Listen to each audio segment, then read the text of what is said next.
In the village of Oberndorf, high up in the Austrian mountains, it was Christmas Eve in the year 1818. Heavy snow had blocked all roads up to the village, but nobody minded. Everyone was busy with the last-minute preparations for Christmas.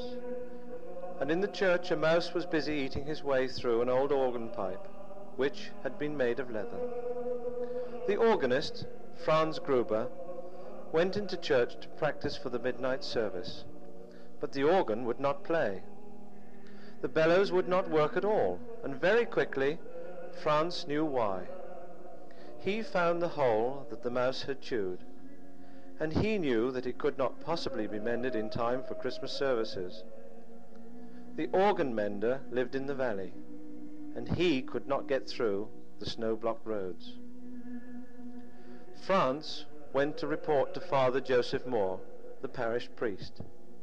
They would just have to have the service without any music. But Father Moore had other ideas. He often made up poems and set them to music, and he spent a lot of his spare time strumming on his guitar. He had never played his own music in church before, but this was an emergency. Hurriedly, they made their plans. Father Moore found a suitable piece he had called a lullaby. And whilst he collected the choir for a special rehearsal, Franz wrote out the music. It was hard work, but they managed to learn it all in time.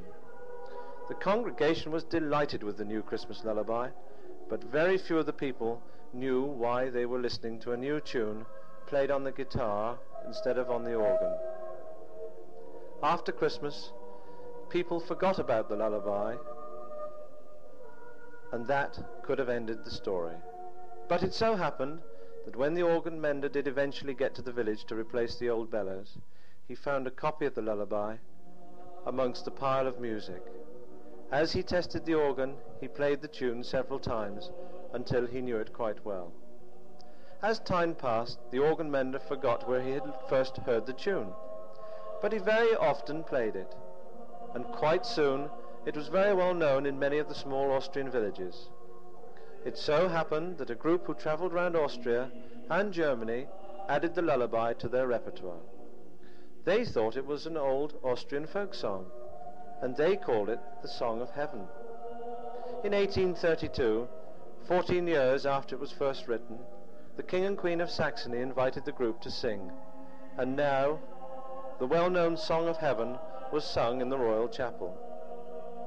The king was very interested in the song, and he asked his master of music to find out where and when it had been written.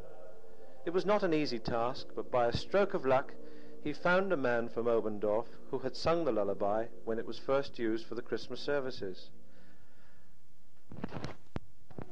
At last he tracked down Father Moore and Franz Gruber, and they were recognized as the composers. Today, that lullaby is called Silent Night, and it is sung all over the world.